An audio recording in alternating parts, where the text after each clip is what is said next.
Et ils avaient besoin de la révélation de ce nom.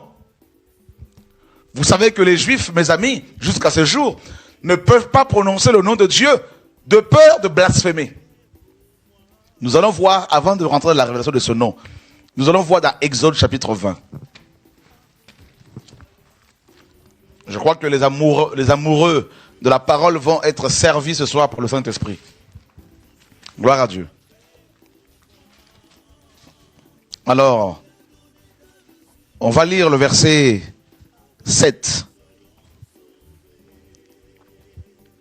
Tu ne prendras point le nom de Yahvé Elohim en vain, car Yahvé ne le sera point impuni, celui qui prendra son nom en vain. Voyez? Donc Moïse, Dieu l'appelle sur le mont Sinaï. Et Dieu lui dit qu'il ne fallait pas prendre en vain son nom, qu'il ne fallait pas le prononcer en vain. Et parce que cela occasionnerait, n'est-ce pas, des conséquences irréversibles. Donc les Hébreux ne pouvaient pas prononcer le nom de Dieu. Vous voyez mes amis, il y avait bien sûr le tétragramme, le Y, le W, le H et le, n'est-ce pas, donc le Y, le W, le H et le Y. Je crois que c'est ça. Donc, on va m'amener un tableau, si c'est possible. Amenez-moi un tableau là. Amenez-moi un tableau. Alléluia. Dieu est magnifique. Je crois que ce soir, Dieu va beaucoup nous éclairer. Dieu va beaucoup nous parler. Alors, mes amis, le nom de Dieu ne devait en aucun cas être prononcé n'importe comment. Et les Hébreux avaient peur de le prononcer. Ils avaient peur. Ils ne pouvaient pas, quand bien même ils étaient confrontés à une situation difficile, ils ne pouvaient pas prononcer le nom de Dieu. Alors, il appelle jusqu'à ce jour Hachem. Hachem.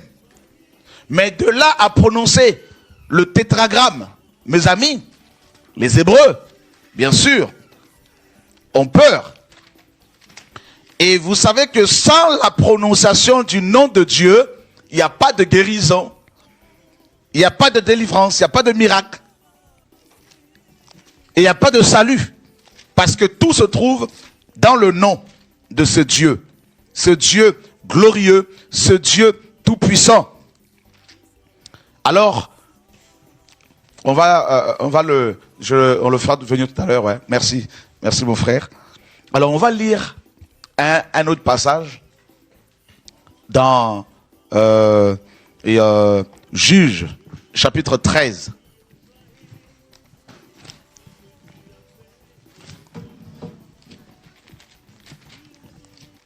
Marie-Flore, est-ce que tu peux nous lire Juges 13 à partir du verset 8. Juges 13, 8. On va lire jusqu'au verset, n'est-ce pas, 19. Manoach fit cette prière à l'Éternel. Ah, Seigneur, que l'homme de Dieu que tu as envoyé vienne encore vers nous et qu'il nous enseigne ce que nous devons faire pour l'enfant qui naîtra. Dieu exauça la prière de Manoach et l'ange de Dieu vint encore vers la femme. Elle était assise dans un champ et Manoach, son mari, n'était pas avec elle. Elle courut promptement donner cette nouvelle à son mari et lui dit: Voici l'homme qui était venu l'autre jour vers moi m'est apparu. Manoach se leva, suivit sa femme, alla vers l'homme et lui dit: Est-ce toi qui as parlé à cette femme? Il répondit: C'est moi. Manoach dit maintenant: Si ta parole s'accomplit, que faudra-t-il observer à l'égard de l'enfant? Et qu'y aura-t-il à faire? L'ange de l'Éternel répondit à Manoach: La femme s'abstiendra de tout ce que je lui dis. Elle ne goûtera d'aucun produit de la vigne, elle ne boira ni vin, ni liqueur forte, et elle ne mangera rien d'impur. Elle observera tout ce que je lui ai prescrit. Manoach dit à l'ange de l'Éternel: permets-nous de te retenir et de t'apprêter un chevreau. L'ange de l'Éternel répondit à Manoach, quand tu me retiendrais, je ne mangerai pas de ton mets, mais si tu veux faire un holocauste, tu l'offriras à l'Éternel. Manoach ne savait point que c'était un ange de l'Éternel. Et Manoach dit à l'ange de l'Éternel, quel est ton nom, afin que nous te rendions gloire, que ta parole s'accomplira. Quand ta parole s'accomplira, excusez-moi. L'ange de l'Éternel lui répondit, pourquoi demandes-tu mon nom? Il est merveilleux. Manoach prit le chevreau et l'offrande. Il fit un sacrifice à l'Éternel sur le rocher. Il s'opéra un prodige pendant que Manoach et sa femme regardaient. Voilà. Donc, voyez, mes amis, et c'est terrible ce qui se passe ici. Manoach, le père de Samson, demande à l'ange de l'Éternel son nom. Quel est ton nom? Mes amis, ici nous sommes à une époque où les enfants d'Israël n'avaient pas encore un roi à leur tête. Et c'était plus de, n'est-ce pas, près de 500 ans, plus de 500 ans même je dirais,